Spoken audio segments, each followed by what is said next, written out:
Assalamualaikum warahmatullahi wabarakatuh. Bab yang keempat pada menyatakan dengki. Qala Syekh Musannif rahimahullahu ta'ala wa nafa'ana wa iyyakum bi'ulumihi fid darain amin ya rabbal alamin. Dan ketahui olehmu bahawasanya tabiat manusia kasih ia akan mendapat nikmat kawannya, tiada kasih ia akan mendapat nikmat seterunya, dan benci ia akan menyusahkan kawannya. Ini di antara cara lain untuk kita melepaskan diri daripada dengki dengan orang lain. Maka kata Syekh Musannif rahimahullahu ta'ala, ketahuilah manusia ni dia ada satu tabiat, dia ada satu habit, tabiat, iaitu dia suka kawannya mendapat nikmat dan benci jika musuhnya yang mendapatnya. Ini memang tabiat manusia. Manusia dia mempunyai satu tabiat, iaitu dia suka kawannya mendapat nikmat dan benci jika musuhnya yang mendapatnya. Ini maka ulama' dia bagi garis panduan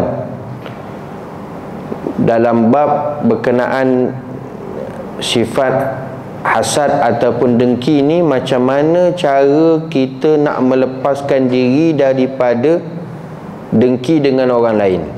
Maka nak bagi tahu bahawa tabiat manusia dia suka, kasih yang ini suka mendapat nikmat kawannya. Itu memang tabiat manusia. Dan dia tak suka ataupun benci jika musuhnya yang mendapatnya. Mendapat apa? Mendapat nikmat. Yang dapat nikmat itu musuh dia, seteru dia, maka itu dia tak suka, dia benci. Tiada benci ia akan menyusahkan seterunya. Dia benci jika kesusahan menimpa kawannya. Dia benci jika kesusahan menimpa kawannya, tapi suka jika kesusahan tu menimpa kepada seteru dia, iaitu musuh dia. Ini memang tabiat manusia. Memang tabiat manusia memang begitu, tuan-tuan. Maka sebab itu para salihin mereka berkata, min khairil ikhtiyari suhbatul akhyar wa min syarril ikhtiyari suhbatul asyrar. Apa kata para salihin? Mereka kata termasuk dalam pilihan yang baik ialah berkawan dengan orang yang baik. Ya, ini baik akhlaknya. Min khairil ikhtiyar suhbatul akhyar. Termasuk dalam pilihan yang baik ialah berkawan, bersahabat dengan orang yang baik akhlak dia. Dan termasuk daripada pilihan yang buruk, apa dia? Suhbatul asyrar. Berkawan, bersahabat dengan orang yang buruk akhlaknya. Jadi sebab itu kalau kita nak pilih hak kawan, sahabat yang baik akhlak dia, elok budi pekertinya, maka itu pilihan yang terbaik. Kerana dia memberi impak kesan, tuan-tuan, dalam agama kita, dalam iman kita. Sebab tu dalam riwayat lain Rasulullah pernah sebut, kalau nak tengok agama seseorang, tengok kawan dia. Ad-dinu ala khalili. Agama seseorang itu atas kawan dia. Artinya apa? Kalau nak tengok agama seseorang, tengok siapa kawan dia. Sebab itu penting untuk memilih sahabat, kawan yang baik, kawan yang akhlaknya, budi pekertinya yang elok. Maka begitulah pembentukan agama, iman dalam diri seseorang, tengok siapa yang dikawan. Kalau kawan sahabat dia kaki kuliah, kaki belajar, insya-Allah dia pun kaki belajar, kaki kuliah. Suka duduk dalam majlis ta'lim. Kalau kawan dia kaki masjid, kaki surau, maka insya-Allah dia pun kaki masjid, kaki surau. Tengok kepada siapa kawan dia, sahabat dia. Jadi begitulah, tuan-tuan. Nak disebutkan bahawasanya Maka antara cara lain untuk kita melepaskan diri daripada dengki dengan orang lain, pertama dulu kita kena tahu tabiat manusia memang begitu. Dia benci jika kesusahan menimpa kawan dia, sahabatnya, tetapi dia suka jika kesusahan tu menimpa kepada seteru dia, kepada musuh dia. Maka jika tiada kuasa, yakni mampu, engkau menyamakan antara kawan engkau dan seteru engkau pada kasih, pada suka dan benci itu, maka hendaklah melaksanakan engkau akan diri engkau daripada dosa dengki itu dengan dua perkara. Sekiranya, kata ulama, tak dapat nak bezakan antara kawan dengan musuh dalam perkara suka dan benci itu, dia tak boleh nak beza antara dengan kawan dan musuh dalam perkara suka dan benci. Biasanya kan kalau hak kawan tu, biasanya dia suka pada kawan dia, apa kawan dia dapat nikmat, dapat kesenangan, dia suka. Kalau hak musuh dia, seteru dia, dapat nikmat dan sebagainya, maka dia tak suka. Itu biasalah tuan-tuan. Tapi bila mana satu orang dia tak boleh nak beza, dia tak boleh nak beza antara kawan dan musuhnya dalam perkara suka dan benci, maka ulama' duk bagi ingat, bagi kaedah macam mana hak kita boleh melepaskan diri kita daripada dosa dengki itu dengan dua cara, dengan dua perkara, iaitu dua cara. Yang pertama, bahawa tiada engkau zahirkan akan dengki itu dengan lidah engkau. Jangan tunjukkan kedengkian dengan perkataan. Itu maksudnya dengan lidah. Kaedah pertama, macam mana tuan-tuan kita nak lepaskan diri kita daripada dosa dengki ni. Dengki ni dosa, iri hati itu dosa, dengki itu maksiat. Jadi kita kena usaha jangan sampai ada dengki, iri hati, hasad bertapak dalam hati kita. Maka kena lepaskan, kena buangkan, kena jauhkan dosa, iri hati, dengki, iri hati maupun hasad. Sama je tuan-tuan. Maka itu dosa, itu maksiat. Maka ulama' bagi cara macam mana kita nak lepaskan diri kita daripada ada sifat dengki kepada orang. Maka yang pertama, jangan tunjuk dengki itu dengan lidah. Maksud dengan lidah, dengan perkataan, dengan percakapan, dan dengan anggota engkau dan segala pekerjaan engkau yang bangsa ikhtiar. Jangan tunjuk kedengkian itu dengan perkataan ataupun anggota tubuh badan kita, dan juga pekerjaan yang boleh dilakukan oleh dirimu sendiri. Ikhtiar maksudnya dengan bangsa ikhtiar, maknanya dengan diri kita sendiri. Itu maksud dengan bangsa ikhtiar. Bangsa ikhtiar maksudnya dengan diri kita sendiri, ikhtiar kita. Jangan tunjukkan kedengkian dengan percakapan. Kerana kadang-kadang dengan percakapan kita boleh tengok dia tu ada hasad, ada dengki kepada seseorang tu.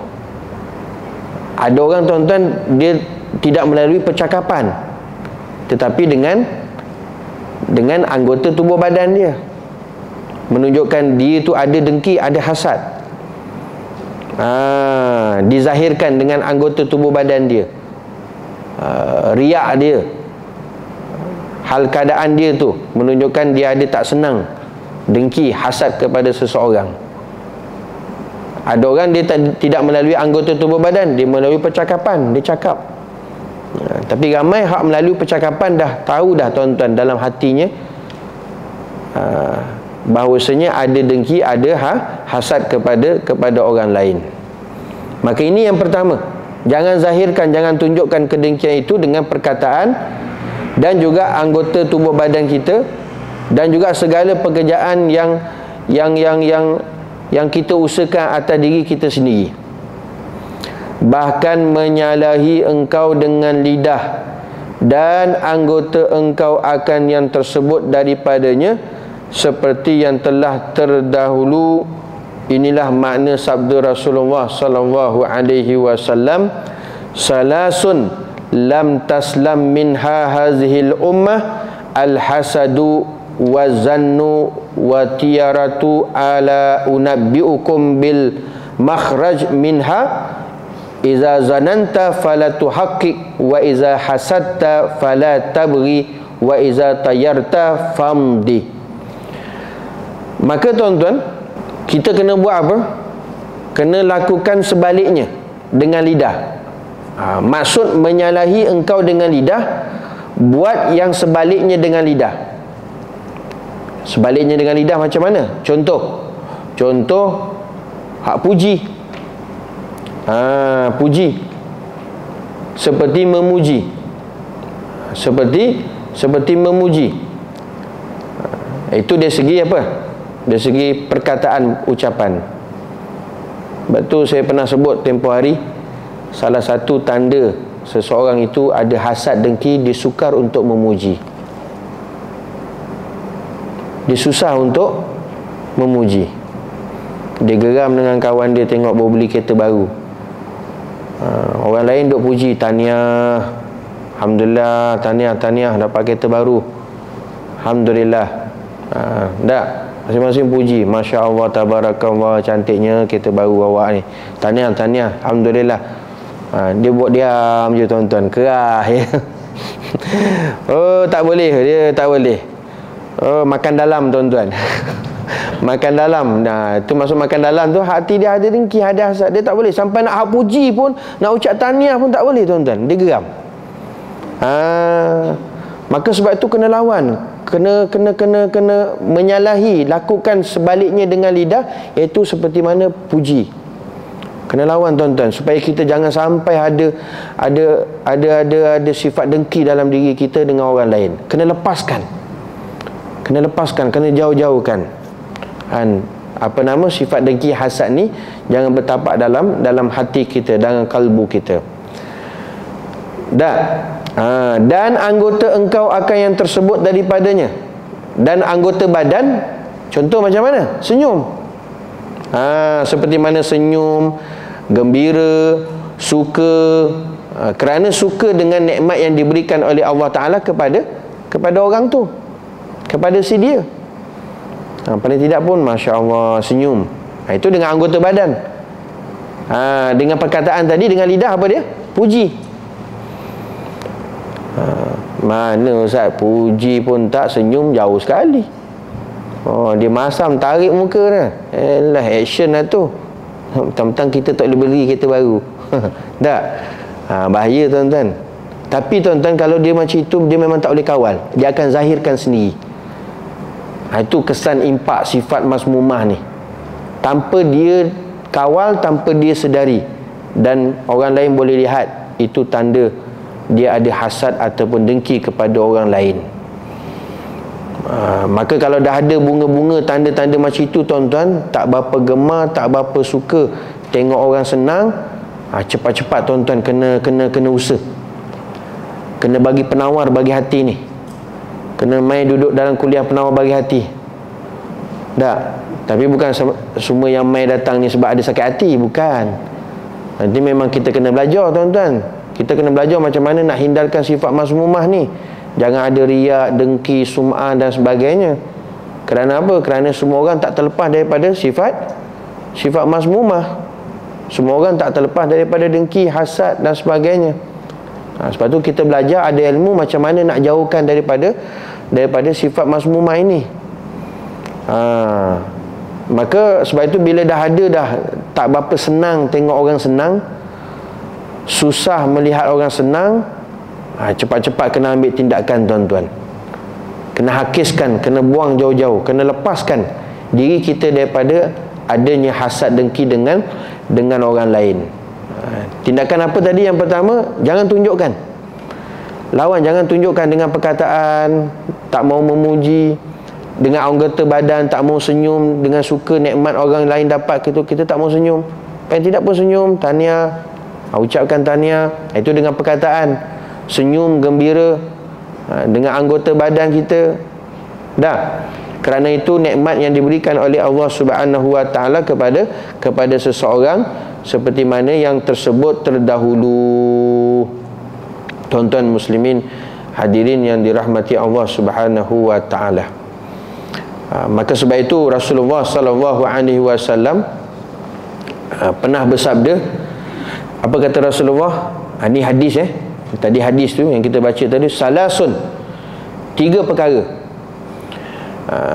Bermula 3 perkara tiada sejahtera daripadanya oleh ini umat. Yang pertama dengki. Rasulullah kata apa tuan-tuan? Salasun lam taslam minha hazihil ummah. 3 perkara yang umat ini tidak selamat daripadanya. 3 perkara yang umat ini, umat Rasulullah, kita lah, tidak selamat daripadanya. Artinya tidak ada satu orang pun kita yang boleh selamat daripada 3 perkara ni. Kalau tak ya tuan-tuan, habis. Kita terpalit walaupun salah satu daripada 3 perkara ini. Kalau siapa yang ada 3 perkara ini, maka itu satu musibah yang besar. Sebab itu Rasulullah duk ingatkan, ada 3 perkara lam taslam minha hazil ummah. 3 perkara yang umat ini tidak selamat daripadanya. Pertama, al-hasad, iaitu dengki. Semua orang tak terlepas daripada hasad. Semua orang tak terlepas daripada dengki. Tak. Kadang-kadang siapa yang ada anak, kita boleh lihat tuan-tuan. Kalau kita tak berhati betul-betul, tengok anak-anak kadang-kadang dia ada sifat hasad, dengki dengan adik-beradik dia yang lain. Daripada situ nak kena bendung, nak kena didik, nak kena tarbiyah, supaya jangan ada wujud hasad dengki. Dalam adik-beradik pun ada hasad, ada dengki. Dalam keluarga ada hasad, ada dengki. Tak terlepas tuan-tuan, tak selamat. Kalau kita tidak mengetahui dengan ilmu cara macam mana kita nak lepaskan hasad dengki ni dalam kehidupan kita kepada orang lain. Dalam kita bermasyarakat, satu taman, satu kampung, ada jiran sana dengki dengan jiran sana. Ujung kampung sana dengki dengan ujung kampung sini. Dalam kita bekerja, rakan sekerja, ada hasad dengki. Tak terlepas tuan-tuan, tak selamat di antara satu sama lain. Bahkan kata ulama, hasad dengki ni biasanya dia mengikut level dan taraf. Taraf, biasa cleaner dia dengki dengan cleaner. Tak. Pasukan bola sepak dia dengki dengan pasukan bola sepak lah. Tak adalah kita dengar pasukan pemain bola sepak tu dia dengki hasad dengan orang main badminton. Dia biasa ikut level dia tuan-tuan. Dia ikut level dia. Guru-guru, cikgu-cikgu, dia akan hasad dengki dengan cikgu-cikgu lah. Dengan guru-guru juga. Engineer dengan engineer, arkitek dengan arkitek, doktor dengan doktor. Ikut level masing-masing. Makna kata apa tuan-tuan? Setiap tempat, peringkat, siapa pun tak terselamat daripada hasad ni. Kena hati-hati, kena jaga-jaga. Kerana kita bukan Nabi, kita bukan Rasul, kita tak maksum. Maka sebab itu Nabi ingatkan hati-hati ni. Yang pertama apa dia? 3 perkara yang umat ni tidak selamat. Yang pertama hasad. Kalau ada hasad tuan-tuan, itu satu musibah besar. Tak selamat hidup dia, dunia akhirat. Dan kedua, wazannu. Zannu apa? Jahat sangka. Situ tulis jahat sangka tak? Jahat sangka maknanya berprasangka jahat. Su'uzan, jangan sangka buruk. Belajar-belajar, kita jangan sangka buruk dengan orang. Walaupun suka, tetapi kena usaha tuan-tuan. Kerana sangka buruk, berprasangka jahat itu adalah sifat mazmumah, dosa, maksiat. Hak macam mana sekalipun, lari, lepaskan. Tetap usaha cari sangka baik. Dah depan mata Ustaz, takkan nak sangka baik. Usaha macam mana sekalipun, diam. Kerana daripada sangka buruk itu tuan-tuan, dia akan merebak. Dia makin merebak lebih daripada perkara tersebut. Daripada satu dosa lebih kepada 1000 dosa. Kerana sangka buruk pun umat ini tak terlepas, tak selamat. Kena jaga-jaga. Sebab dalam kehidupan kita, tuan-tuan, yang pertama kena sentiasa husnuzan billah, sangka baik dengan Allah. Yang kedua, kena sentiasa sangka husnuzan sesama kita, manusia. Dua-dua penting. Apa yang Allah Subhanahu Wa Taala beri kurniaan kepada kita, tetap kita bersangka baik. Tetap kita bersangka baik. Ada hikmah kebaikan yang Allah Ta'ala nak beri kepada kita. Apa-apa juga sekalipun, walaupun sekecil-kecil perkara, sentiasa belajar sangka baik dengan Allah. Kerana dalam hadis kursi Rasulullah, Allah Ta'ala menyatakan, inna zanni abdi bi. Allah Subhanahu Wa Ta'ala mengikut sangkaan hamba-Ku. Jadi belajar-belajar, usaha sentiasa bersangka baik. Apa juga sekalipun keputusan takdir yang kita, Allah Ta'ala beri kepada kita, tetap bersangka baik kepada Allah. Wa imma perkara yang kita agak sukar nak terima sekalipun, tetap husnuzan billah, sangka baik dengan Allah. Sangka baik dengan Allah. Jangan sangka buruk dengan Allah. Padah, tuan-tuan. Yang kedua, sangka baik sesama manusia. Macam mana sekalipun tetap bersangka baik, berprasangka baik dengan manusia. Jauhkan berprasangka buruk, berprasangka jahat. Bahkan sangkaan ini, apatah lagi sangkaan yang jahat, itu adalah doa sebenarnya. Sangka buruk itu adalah doa. Sebab tu diminta untuk kita jauhkan sangkaan buruk, berprasangka jahat, kerana dia doa. Doa. Sebab tu orang perempuan, isteri-isteri, ibu-ibu sentiasa bersangka baik dengan suami. Sentiasa bersangka baik pada suami. Itu doa. Kalau tuan-tuan sangka buruk, memang jadilah. Jangan sangka buruk, tuan-tuan. Suami pun sama juga, sentiasa bersangka baik dengan isteri. Sentiasa bersangka elok dengan isteri. Begitu juga dengan anak-anak. Begitu juga dengan anak-anak. Kerana apa, tuan-tuan? Rasulullah SAW kata apa? Supaya kita jauhkan daripada berprasangka jahat, sangka buruk. Kerana dia menyebabkan ketidaktenangnya dalam hati. Hati itu menyebabkan tidak tenang. Dia sentiasa gelisah, tidak tenteram. Kesan daripada su'uzan, kesan daripada sangka buruk. Sebab tu Rasulullah kata apa? Umat ini, umat aku, antara yang tak selamat daripadanya iaitu sering berprasangka buruk. Sangka tu bukan tepat. Sangka tu bukan 100% sangka je, bukan betul pun. Sebab tu, tuan-tuan, diajar kepada kita dalam Islam, mana-mana hak mai datang kepada kita, orang yang membicarakan tentang seseorang, yang mana yang dibicara itu sebagai sangkaan saja, maka jangan terima, tuan-tuan, selagi mana kita tidak mendengar daripada Tuan punya badan itu sendiri. Kalau kita terima, kita dengar lagi mengiyakan, maka itulah sama-sama kita dalam keadaan dosa dan maksiat. Kerana sangka itu bukan betul. Sangka itu bukan tepat dan bukan sahih. Kerana dia sangka. Macam tembak je. Macam tembak, kena tak kena lain cerita, dia kata. Tak boleh. Kalau perkara yang sangka-sangka, agak-agak jangan cerita, tuan-tuan. Diam itu lebih baik, lebih selamat. Maka sebab itu kita usaha jauhkan daripada zon, iaitu sangka yang buruk ataupun berprasangka jahat dengan orang lain. Dan yang ketiga, kata Rasulullah, umat ini tidak selamat, iaitu apa dia? Wattiyarah. Wattiyarah, bercanding, adakah tiada aku khabarkan akan kamu dengan tempat keluar daripadanya. Apa dia wattiyarah? Wattiyarah ni disebut sini apa ni? Bercanding. Bercanding apa? Yang ini percaya petanda buruk daripada burung. Bercanding ni dia percaya dengan kelakuan ataupun perkhabaran petanda buruk daripada burung.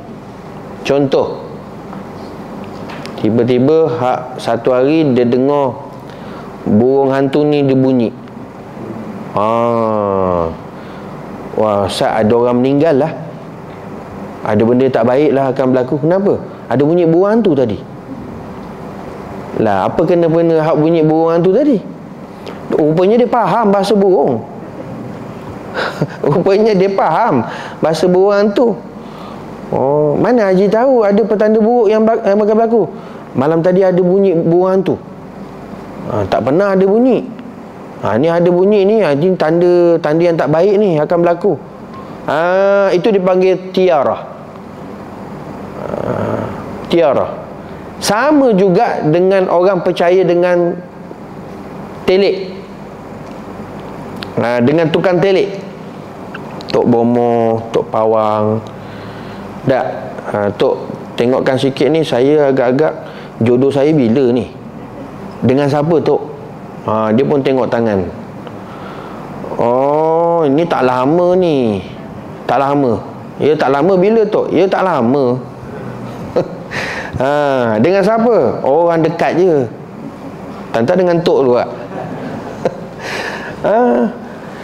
Kita pun duk pergi percaya. La ilaha illallah. Itu dipanggil tiarah. Apa-apa juga sekalipun kita percaya dengan perkara-perkara yang ditelik, yang dilihat, yang percaya petanda buruk akan berlaku dengan sebab itu dan ini, daripada burung ke dan sebagainya lah. Sebab tu hati-hati tuan-tuan dengan kepercayaan macam ini. Kena hati-hati, kena tapis jugalah. Kadang-kadang ada hak boleh kita ikut, ada yang tak boleh tuan-tuan, yang melanggahi syarak. Macam orang dulu-dulu, dia kalau dia jenis sesuatu perkara tu buruk berlaku, kalau dia jalan tu ada biawak lintas, kalau dia teruskan berjalan, nanti dia dapat musibah. Dia mendapat kecelakaan. Jalan tu, keluar rumah berjalan, start motor ke kereta, tiba-tiba biawak lintas, biawak lalu lintas, kena patah balik tuan-tuan, tak boleh teruskan perjalanan. Kerana apa? Nanti berlaku kecelakaan. Siapa pernah dengar? Tak pernah dengar? Ada? Ji, orang lama mana orang lama? Ada tak Ji? Dengar? Ada tak? Allah Allah, ada. Saya dengar sebab saya tahu hak dulu-dulu yang gitu. Dia naik motor ni, hak nak pergi masjid ni, tiba-tiba biawak lintas, dia patah balik lah. Patah balik. Mak Haji pun tanya, Bang Haji, kata nak pergi masjid, awak balik pula. Oh, tak boleh lah, biawak lintas, biawak lalu. Tuan-tuan, kalau biawak tahu tu, dia dengar tu, geleng kepala dia. Apa kena-mena lah dengan benda tak baik, benda kecelakaan, musibah dengan biawak pula. Dia balik rumah tu sanggup? Takut. Takut. Pagi-pagi nak pergi warung ngeteh, naik motor juga, biawak lintas, patah balik juga, tapi cari jalan lain. Cari jalan lain, yang penting boleh ngeteh tuan-tuan, dia tak balik rumah. Ada kepercayaan hak macam ini. Oh, bahaya tuan-tuan. Syirik. Syirik. Dan juga ada lagi yang masih kepercayaannya ini masih kuat lagi tuan-tuan. Apa dia? Kalau kita hak keluar rumah, dah keluar rumah, ada barang tinggal ke, hak jangan patah balik. Kalau patah balik, ada petanda dah tu, ada musibah yang akan berlaku. Kemungkinan besar dia tak balik nanti. Ada, tuan-tuan pernah dengar? Ada. Sampai yang ni tuan-tuan memang agak kuat sampai sekarang. Dia dah keluar rumah dah sampai depan sempang dah, Allah, ada barang tinggal. Baru nak patah balik, Dia bawa orang tua dia. Kenapa Li? Ada barang tinggal mak, patah balik. Jangan, teruskan. Kau orang tua tu pantang betul kalau patah balik. Ada tak? Ada. Masih kuat. Ada satu orang dia nak pergi haji. Lepas habis azan, doa apa semua, pom, masuk kereta. Dia masuk kereta tu tuan-tuan, dia tak tengok orang belakang dah. Tak boleh tengok belakang, terus je jalan sampai hak sempang depan tu. Hak dia raba tengok pasport tinggal. Itu nak patah balik ke biarkan? Memang tak pergilah tuan-tuan kalau pasport tinggal. Pasport tinggal. Maka dia pun patah balik. Pasport dah tinggal, ambil lah. Takkan nak biarkan sampai ke airport, memang takkan pergi juga. Balik-balik tuan-tuan, orang kampung tadi masih belum beredar daripada rumah dia tadi. Dia tengok-tengok, Allah, mat ni kenapa patah balik? Habislah, memang tak balik mat ni. Habis tuan-tuan. Orang kampung satu taman duk percaya dah. Engkau tengok mat, engkau tengok dia boleh patah balik. Kau tengoklah apa yang berlaku nanti. Dia percaya tuan-tuan. Dah pasport, ambil lah tuan-tuan. Berbetulan memang ajalnya sampai di Mekah. Sampai di Mekah dia meninggal. Berita sampai ke kampung, mat ni meninggal. Orang kampung apa lagi, tak meja, pom, betul tak aku cakap? Dah cakap dah jangan patah balik, nampak? Dia tak balik, nampak? Makin tebal tuan-tuan kepercayaan ni, makin besarlah tuan-tuan dia melakukan syirik, dosa kepada Allah Ta'ala. Itu hati-hati. Hati-hati. Dan masih lagi ada kepercayaan ni, masih lagi tuan-tuan. Dan banyak sebenarnya perkara-perkara tersebut tanpa kita sedari. Kalau dulu-dulu tuan-tuan orang nak buat kerja kahwin, dia takut masa majlis kerja kahwin tu hujan turun. Maka apa amalan dia buat? Macam mana buat tu? Dia ambil pakaian dalam pengantin tu, dia baling atas bumbung. Baling atas bumbung. Kita pun mai datang ni, kita dijemput, kita mai datang tengok daripada jauh, apa benda kat atas bumbung tu? Atas bumbung. Rupanya dia buat juga tuan-tuan. Dia buat juga. Nampak? Betul-betul memang tak hujan. Makin bertambah yakin dia, nampak? Ayah dah cakap kau tak mau dengar. Ya, ayah dia minta anak dia, meh apa ya? Meh yang tu. Nak buat apa? Kau budak-budak jangan masuk campur, meh je. Pandai-pandailah ayah. Ini majlis besar ni. Kalau hujan turun, kami salang keruk, masalah besar. Dia buat tuan-tuan, hak baling tu kat atas, dengan harapan hujan tak turun. Betul hujan tak turun. 10 orang anak dia buat macam itu tuan-tuan. Walimatul urus tu ibadah, tapi tuan-tuan dalam keadaan berdosa, syirik kepada Allah Ta'ala. Tak kira ibadah, rugi besar. Rugi besar. Kita pun tanya, Ji, apa benda atas tu? Itu petua, Ustaz, petua. Petua je. Kita hak doa ya tuan-tuan pada Allah Subhanahu Wa Ta'ala, insya-Allah lah. Hujan ke tak hujan, itu bahagian masing-masing lah. Sebab tu hati-hati dengan amalan-amalan ni. Termasuk Nabi kata umat aku takkan terlepas selamat daripadanya. Yang ketiga apa? Watiyarah. Selalu dia yakin petanda-petanda buruk, musibah berlaku, khususnya daripada apa? Tanda daripada burung dan sebagainya. Lalu kata Rasulullah, adakah tiada aku khabarkan akan kamu dengan tempat keluar daripadanya?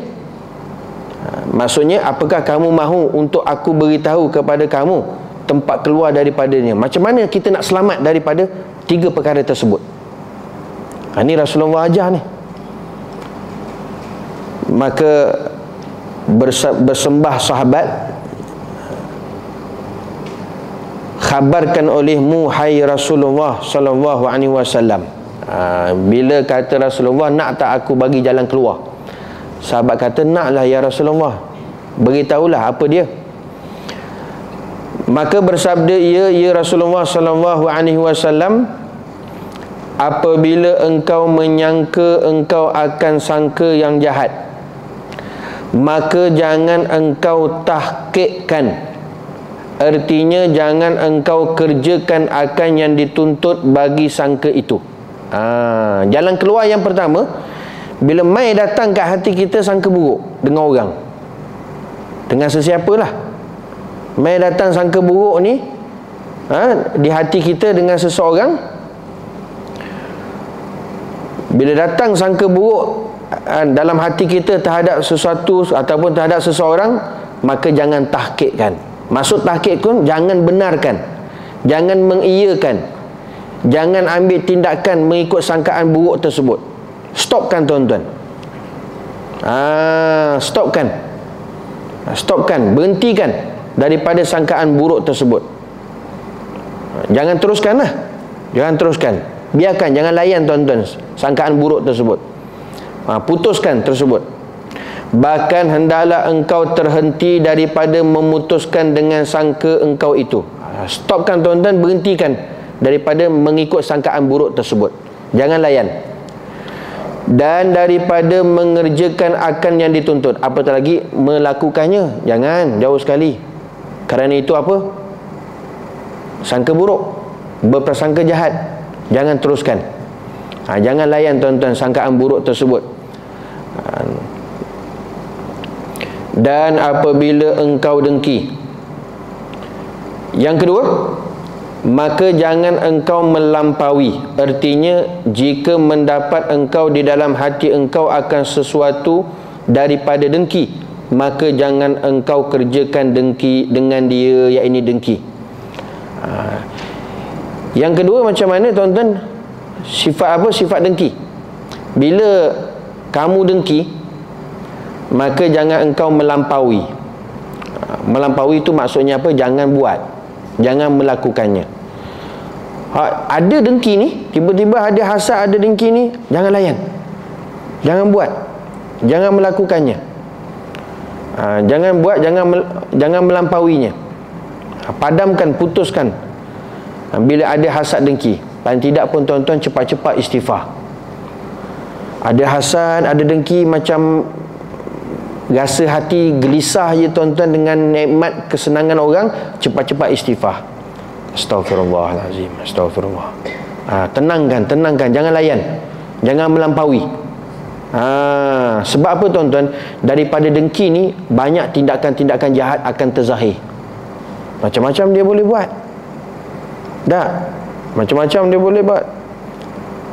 Dia pancitkan tayar orang tu, dia calahkan kereta orang tu. Itu daripada mana? Punca daripada dengki tadi. Jangan layan, jangan melampaui, jangan buat. Istighfar banyak, bersihkan. Tak.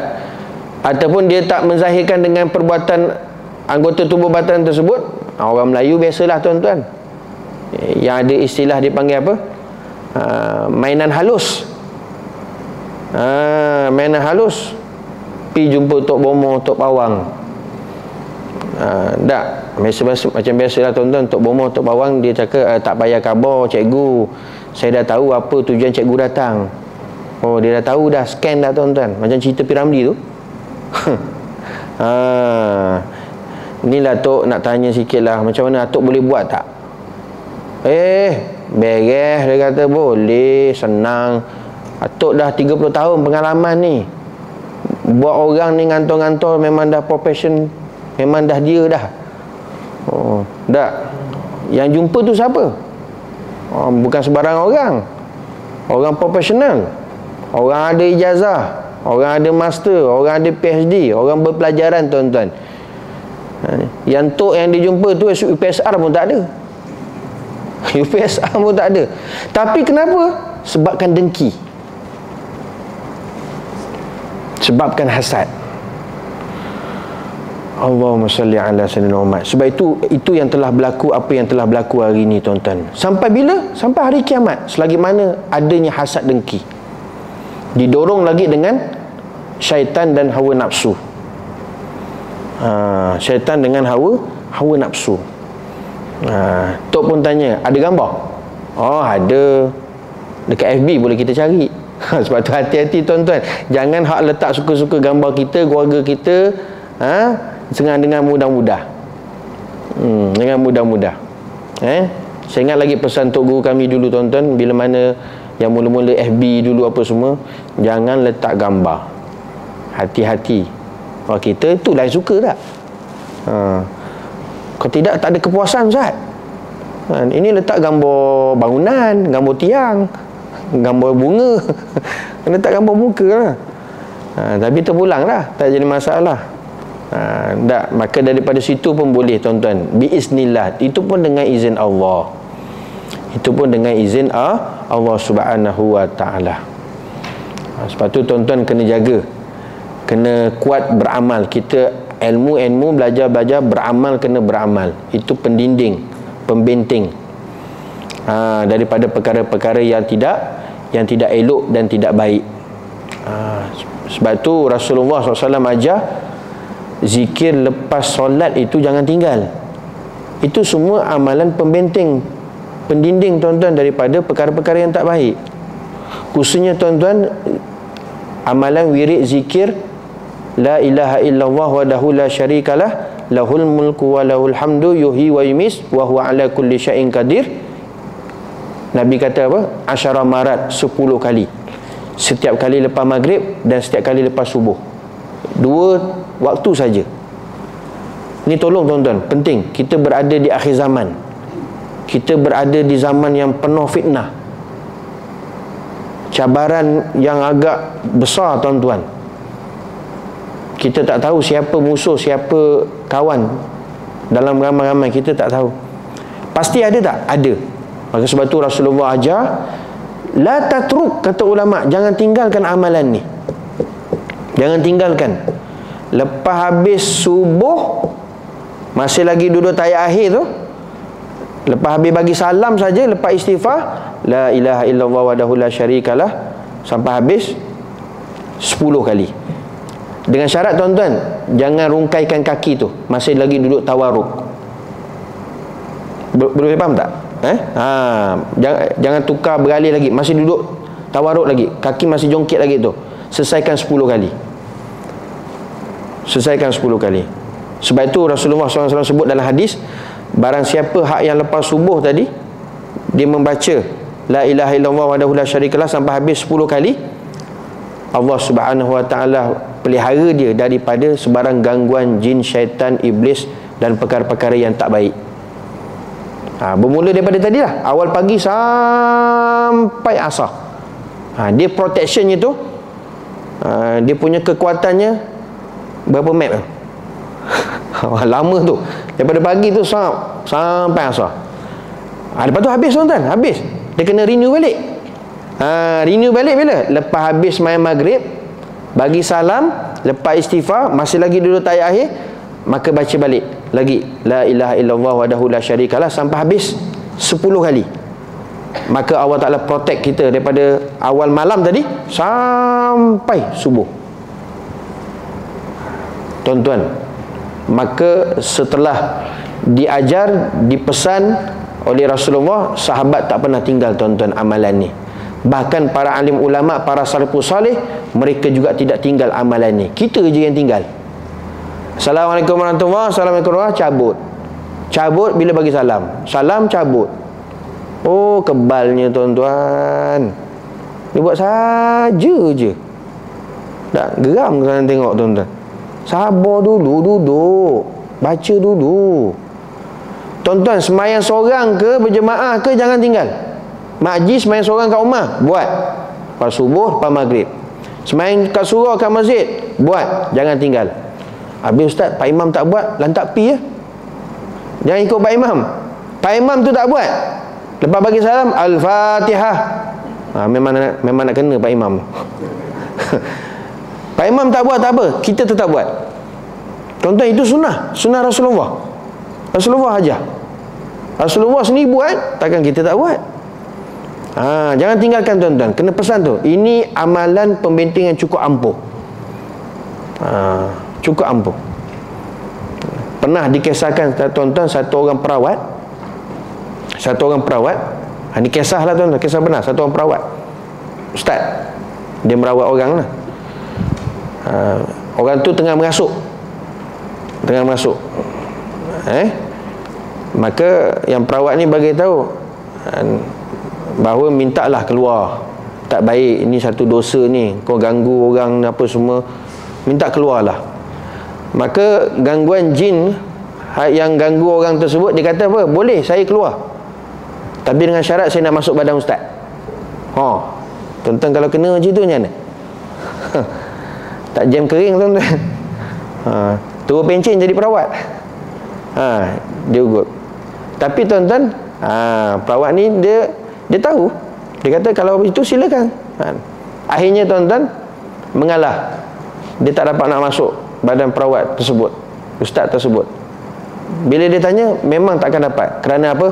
Engkau mengamalkan setiap kali lepas subuh, kamu tak pernah tinggalkan la ilaha illallah wahdahu la syarikalah 10 kali, dan lepas maghrib kamu pun tak tinggalkan la ilaha illallah sampai habis 10 kali. Maka itu menyebabkan pembentengan yang mana aku tak boleh nak masuk ke dalam tubuh badan kamu, tak boleh nak ganggu. Tuan-tuan, sebab itu kena jaga tuan-tuan amalan tersebut. Amalan tersebut kena jaga sungguh-sungguh. Macam mana sekalipun hal keadaan kita, di mana kita sekalipun, musafir ke, travel ke, amalan tu jangan tinggal lepas subuh, lepas maghrib. Kerana kita tak tahu siapa kita, yang orang yang dengki ke dan sebagainya, tuan-tuan. Kerana selagi mana hasad dengki tu ada, sampai bila-bila akan berlakunya kejahatan yang tak baik sampai hari kiamat. Tuan-tuan muslimin hadirin yang dirahmati Allah Subhanahu wa ta'ala. Jadi sebab itu bila mana ada dengkinya, maka jangan melampauinya, iaitu jangan buat, jangan layan, jangan melakukannya. Artinya jika mendapat engkau dalam hati engkau akan sesuatu daripada dengki, maka jangan engkau kerjakan, jangan engkau melakukan dengan dia. Jangan teruskan tuan-tuan. Banyak-banyak istighfar kepada Allah Subhanahu wa ta'ala. Dan apabila bercanding, bercanding tadi apa tadi? Dia percaya tentang petanda buruk, musibah bakal berlaku daripada burung dan sebagainya, itu dipanggil bercanding.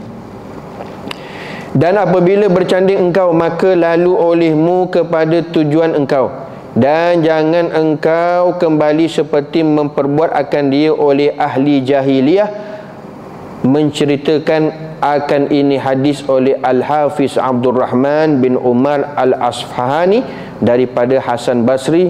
Hadis ini dinamakan hadis mursal, artinya mengangkatkan akan dia oleh tabi'i kepada Nabi sallallahu alaihi wasallam. Jadi begitu juga kalau berlaku kepada yang disebutkan sebagai apa tadi? Bercanding, ataupun dia yakin kepada perkara-perkara yang musibah, merasai kecelakaan akan berlaku dengan sebab burung ini dan sebagainya, maka jangan layan tuan-tuan, jangan buat, jangan teruskan. Kerana itu merupakan zaman jahiliyah, amalan jahiliyah, amalan jahiliyah yang merupakan petunjuk kepada tidak sempurnanya iman kepada Allah Subhanahu wa ta'ala. Tuan-tuan muslimin hadirin yang dirahmati Allah. Yang kedua, bahawa benci engkau daripada diri engkau akan kasihnya hilang nikmat Allah Ta'ala daripada sekalian hamba dia. Yang kedua, macam mana kita nak lepaskan diri kita daripada dengki kepada orang lain. Tadi apa dia? Yang pertama, jangan tunjukkan kedengkian kita, sama ada dengan lidah, perkataan, ucapan ataupun dengan anggota badan. Yang kedua, macam mana tuan-tuan kita nak lepaskan dengki supaya kita tidak ada sifat dengki, hasad dengan orang lain, iaitu bahawa benci engkau daripada diri engkau akan kasihnya hilang nikmat Allah Ta'ala daripada sekalian hambanya. Kita kena benci dengan sifat buruk kita sendiri, iaitu suka jika nikmat Allah hilang daripada sekalian hambanya yang lain. Kena ada benci tuan-tuan dengan sifat buruk kita sendiri. Apa dia sifat buruk tu? Suka jika nikmat Allah hilang daripada orang lain. Kena ada tak suka tuan-tuan, benci dengan kelakuan buruk kita, iaitu suka hilang nikmat Allah Ta'ala daripada sekalian hambanya. Kalau orang tu sakit tuan-tuan, tak, daripada sihat, orang tu sakit, dia suka, itu kena rasa benci tuan-tuan, hilangkan. Orang tu kaya, terus jadi miskin, suka, tepuk tangan, buat kenduri besar-besaran, jangan buat, jangan layan. Hilangkan kebencian tersebut. Benci dengan sifat kelakuan buruk kita tu sendiri. Apa dia tadi? Suka nikmat orang tu hilang, jangan ada. Kalau masih ada macam gelisah lagi tuan-tuan, banyakkan istighfar, banyakkan zikir. Kerana zikir adalah alat penyuci hati kita daripada menghilangkan sifat-sifat mazmumah tersebut. Cuma masalahnya sekarang tuan-tuan, orang kita dia malas nak berzikir, dia malas nak zikir. Mana ada masa Ustaz? Duduklah sekejap je dekat tikar tu. Mana ada masa? Tak ada. Tuan-tuan kena bagi masa. Dalam kitab Bidayatul Hidayah, Al-Imam Ghazali rahimahullah ta'ala menyebut, hendaklah kita dalam satu hari kena ada satu masa kita bersendirian hanya dengan Allah Azza wa Jalla. Kena ada tuan-tuan. Cari. Kalau tak ada, kena cari. Kena cari. Bang 10 minit pun tak apa. Kita seorang saja. Tak ada bila siang, tak ada malam. Malam tak ada, tengah malam. Tengah malam tak ada, ujung malam. Usahakan macam mana cari. Macam mana kita boleh bersama-sama bagi masa dengan kawan kita. Tuan-tuan, Masya Allah, Tabarakallah, kadang-kadang dengan kawan tu kita boleh duduk dengan dia 1 jam, 2 jam. Tapi dengan Allah Ta'ala pun kita tak boleh nak bagi masa bang 10 minit, 15 minit. Kena cari tuan-tuan, kena bagi masa. Duduk, main bentang sejadah ke apa ke, carilah tempat sesuai, duduk, pegang tasbih, zikir. Zikir. Tak ada masa Ustaz. Tak ada masa. Bila kata tak ada masa tuan-tuan, sebenarnya bukan dia tak mau bagi masa, masa tu pun tak nak pada dia. Masa pun tak nak pada dia. Zikir pun tak nak pada dia, supaya diucapkan oleh mulut dia, lidah dia pun tak mau. Zikir tu pun tak mau. Nampak pada dia sendiri tak ada masa, dia tak mampu nak buat sebab tak ada masa. Tapi sebenarnya zikir tu pun sendiri tak mau dengan dia. Lepas tu kena cari masa tuan-tuan. Kena, setiap orang, siapa dia sekalipun, kena cari masa. Kena sungguh-sungguh duduk saat dapat 15 minit, itu pun dah okey dah tuan-tuan. Itu pun dah sangat-sangat bagus. Sangat-sangat elok. Seeloknya tuan-tuan, masa tersebut bila? Selepas subuh dan selepas asar. Selepas subuh, selepas asar. Sebab tu lepas sembahyang fardu subuh tak ada sembahyang sunat subuh. Sebab mengambil istimbat daripada apa yang Allah Ta'ala sebut, ingatlah kepada aku bukratan wa asilah. Pada dua masa waktu tersebut, pada waktu pagi dan pada waktu petang. Tak dapat betul-betul lepas waktu subuh tuan-tuan, carilah waktu duha, 5 minit pun tak apa. Pukul 9, pukul 10, pukul 11, pukul 12. Lepas zuhur tak. Lepas tu lepas asar. Sebab tu lepas sembahyang fardu asar, mana ada sembahyang sunat asar. Duduk sekejap, cari bang 5 minit, 5.30, 6, 6.30. Tak dapat juga malam tuan-tuan, pukul 12. Tak dapat juga pukul 2, pukul 3. Sebelum subuh pukul 5. Dapat setengah jam pun tak apa. Kena ada bagi masa. Bersendirian kita hanya dengan Allah Azza wa Jalla, supaya dapat kita muhasabah diri kita. Muhasabah diri kita, supaya jangan apa? Jangan ada benci. Bila mana ada benci dengan nikmat yang ada pada orang, nikmat orang yang ada pada orang tu hilang, kita suka, kena ada benci, tak suka. Ada kalanya tuan-tuan, ulama sebut kita kena berbicara, kita kena cakap dengan hati kita. Kalau ada perkara-perkara yang tak baik, malas nak ibadah, ada sangka buruk, ada dengki, cakap dengan hati. Mat, dosa tau. Kena beritahu. Tak baik ni dengki dengan orang. Tak baik iri hati. Tak baik hasad. Mat, susah nak semayang. Malas tu, hasil semayang ujung-ujung je. Kena cakap tuan-tuan, kena pucuk. Rajin sikit. Tapi jangan dengan orang ramai. Orang gila tu. Cakap kena pujuk. Malam ni ada kuliah, pergi. Jangan tak pergi. Malas. Jangan layan malas ni. Dengar tak ni? Kena cerita tuan-tuan. Kena pujuk ni. Kena cerita. Sendiri muhasabah. Tuan-tuan muslimin hadirin yang dirahmati Allah. Ini yang kedua, bagaimana cara kita nak mengelak daripada dengki kepada orang lain. Kena benci dengan kelakuan kita yang buruk ni, iaitu suka nikmat yang ada pada orang tu hilang. Maka apabila menyertai oleh benci engkau yang mensebabkan dia oleh agama, dengan suka engkau akan hilang nikmat yang mensebabkan oleh tabiat. Nescaya tertolak daripada engkau oleh dosa suka engkau itu.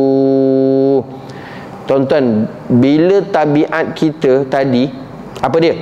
Suka jika nikmat yang ada pada orang lain tu hilang, itu tabiat yang buruk. Kalau ada tu tuan-tuan, disertakan dengan membencinya, kita benci kerana agama, kerana itu merupakan sifat mazmumah, kita tak suka, maka terlepaslah engkau daripada dosa hasad. Maksudnya apa tadi? Kita tak berapa senang tengok nikmat orang yang ada pada orang tersebut. Kita ada rasa gelisah. Tapi dalam masa sama tuan-tuan, kita tak suka sifat tersebut ada pada kita. Itu kita dah terlepas daripada dosa dengki. Tapi kena ada tak sukalah. Jangan dilayan. Jangan dilayan, jangan diteruskan. Jangan diteruskan. Rasa tak berapa senang je tuan-tuan, rasa benci. Astaghfirullahalazim. Ni benda tak baik ni, benda buruk. Kita terlepas daripada dosa dengki itu. Kita terlepas daripada dosa dengki tersebut. Kerana hasad dengki ni tuan-tuan dosa. Bila dosa, dia menyempitkan rezeki. Dia menyempitkan rezeki. Sebab tu salah satu yang menyempitkan rezeki kita tak berapa lancar, sebabkan kita ada hasad dengki. Kerana hasad dengki tu dosa. Dosa tu dia penyempit rezeki. Rezeki tak berapa lancar, asyik tersekat je tuan-tuan. Asyik tersekat je. Macam hujan, kadang-kadang turun, kadang-kadang tak. Gitulah. Ada orang punya rezeki tuan-tuan, dia macam air hujan. Tapi renyai-renyai. Turun juga, dapat juga, tapi renyai-renyai sikit. Tapi ada juga. Ada orang punya rezeki tuan-tuan, dia punya lancar macam air hujan lebat. Ada. Ada yang tu susah sangat macam kemarau. Lama no tuan-tuan, tak ada. Itu bagian masing-masing dah. Sebab tu yakin dan percayalah, kalau rezeki tu susah, tak berapa lancar, sempit, kena muhasabah. Ada kita dengki, hasad, iri hati dengan orang, banyakkan istighfar. Banyakkan istighfar. Tuan-tuan tak percaya, tuan-tuan buatlah. Kalau tak percaya, ada kaitan ke Ustaz? Tuan-tuan buatlah. Saya dah nampak tuan-tuan depan-depan mata dah. Kesian. Sungguh-sungguh kesian. Tak. Sampaikan dia jumpa kita tuan-tuan, dia menangis. Ustaz tolonglah Ustaz. Memang saya teruk dah ni. Susah Ustaz. Susah. Satu demi satu.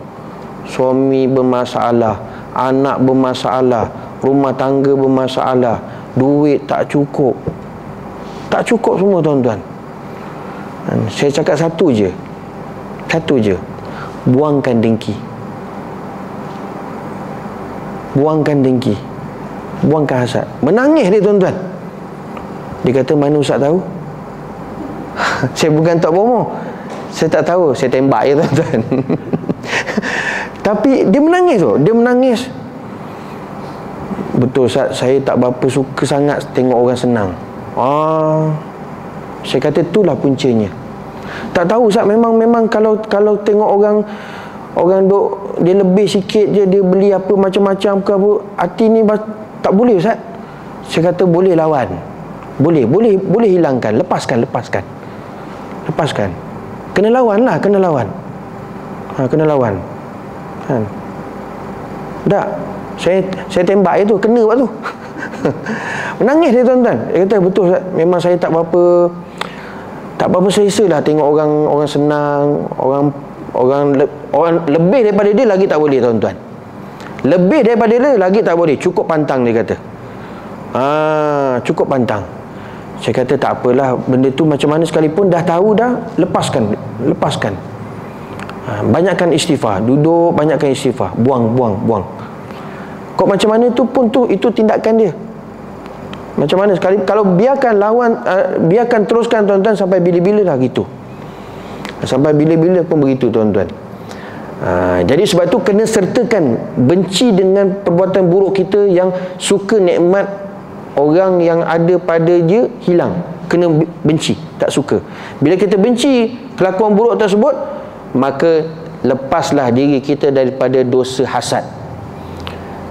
Lepas diri kita daripada dosa hasad.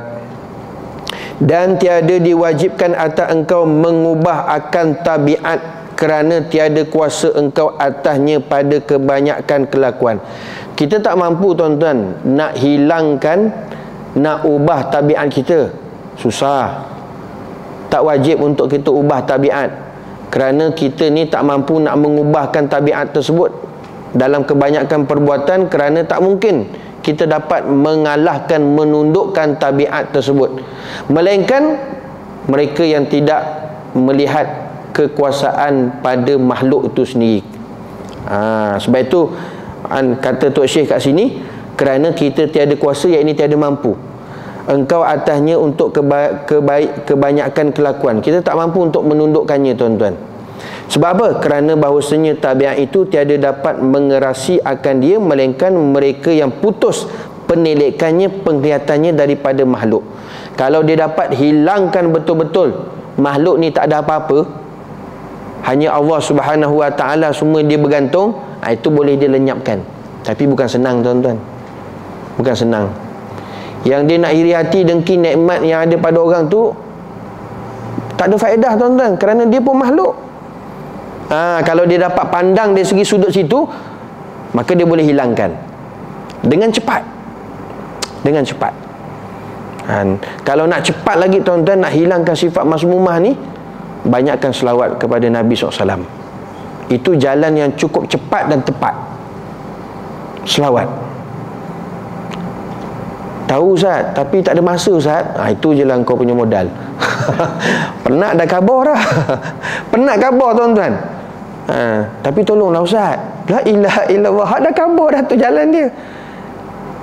Kita sakit tuan-tuan, jumpa doktor bagi ubat, tapi kita tak mau makan.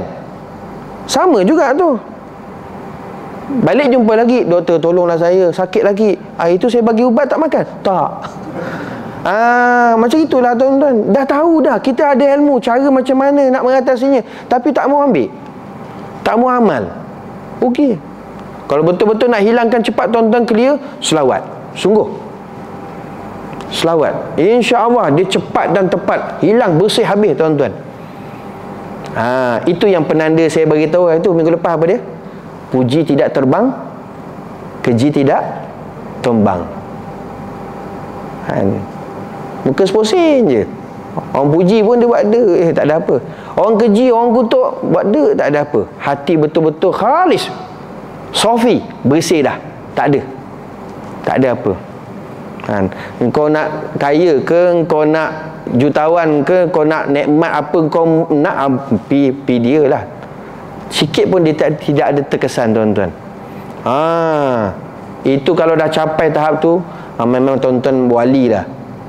Wali dah.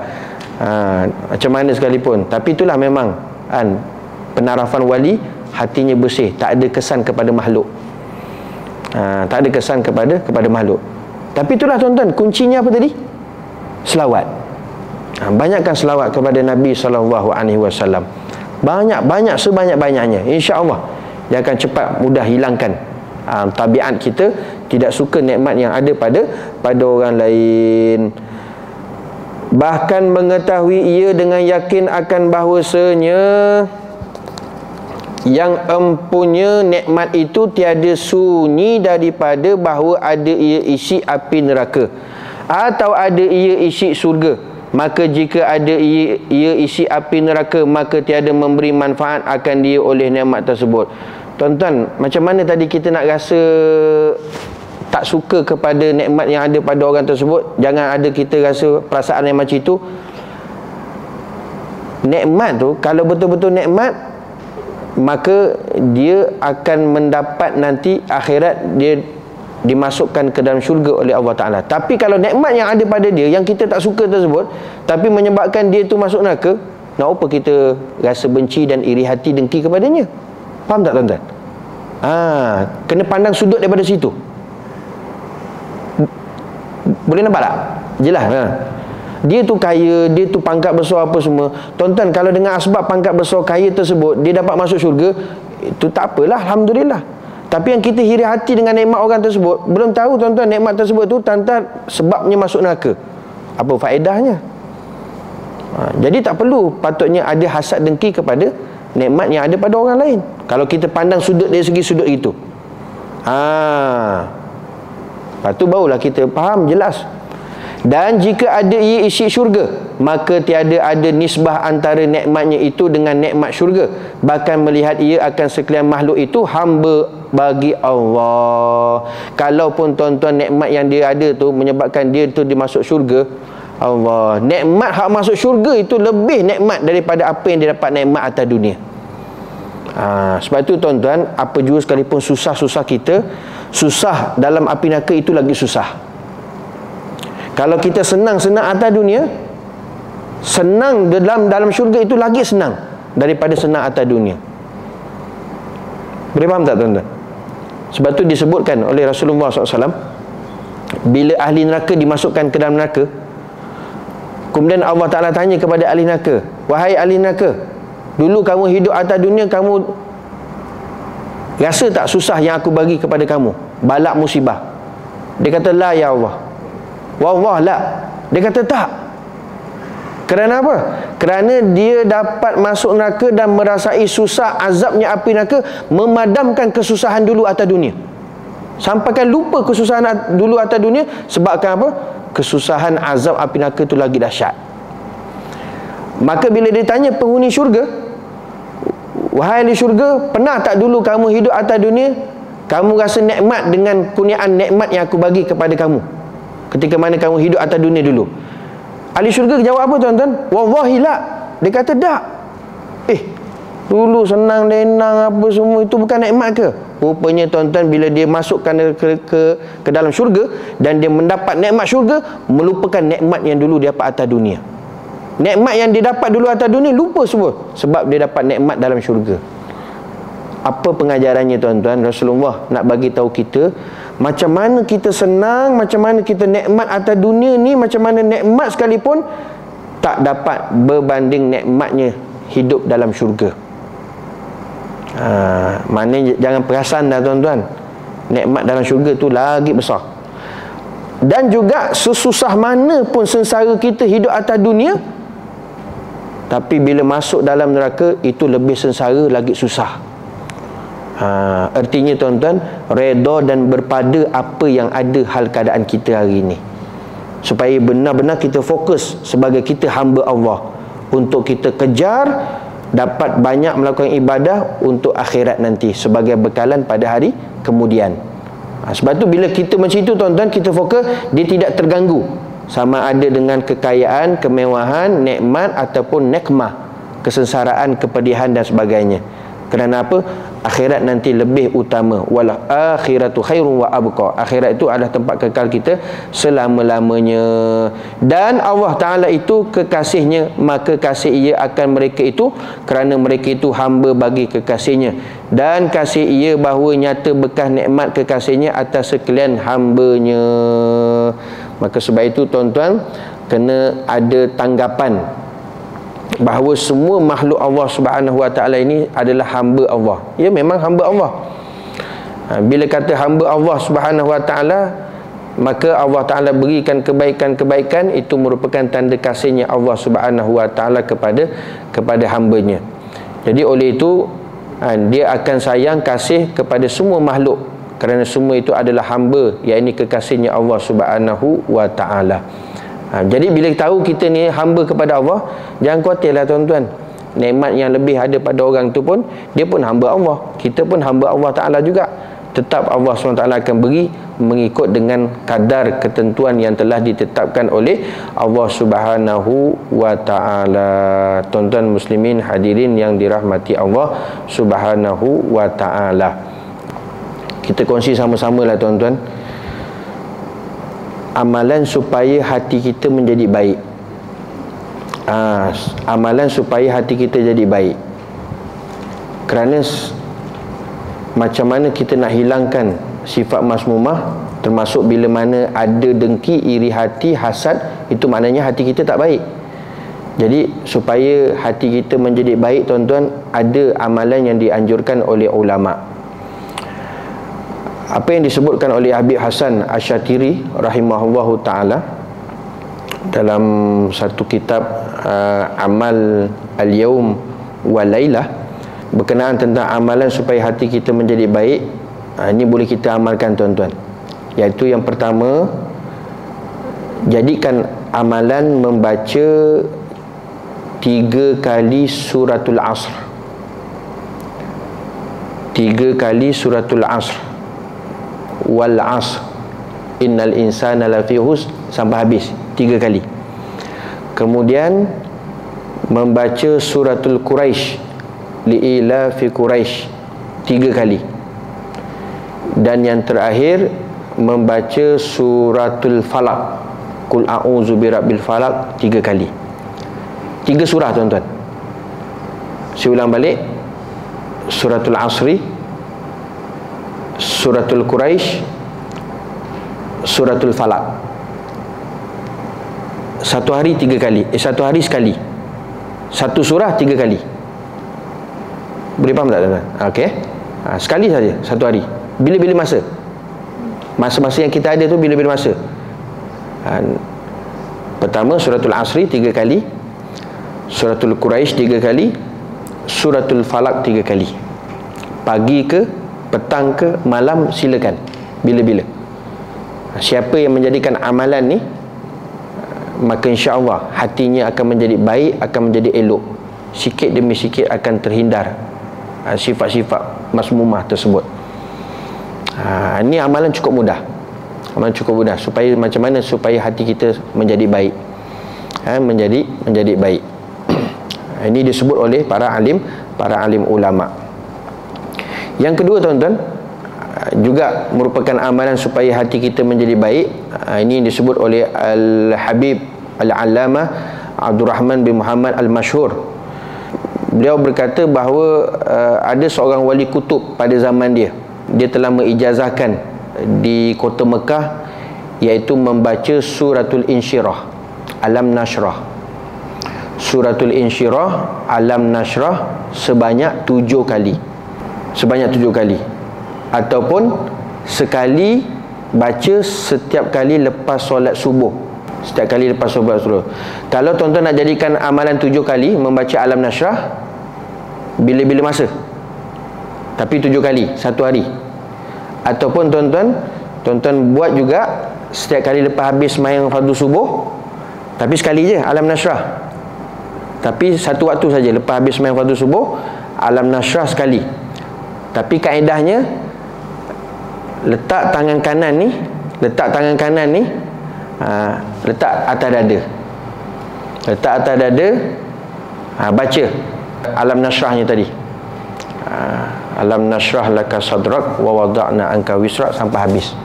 Allah Ta'ala beritahu, adakah tidak kami melapang dada engkau ya Rasulullah? Letak tangan di dada. Alam nashrah.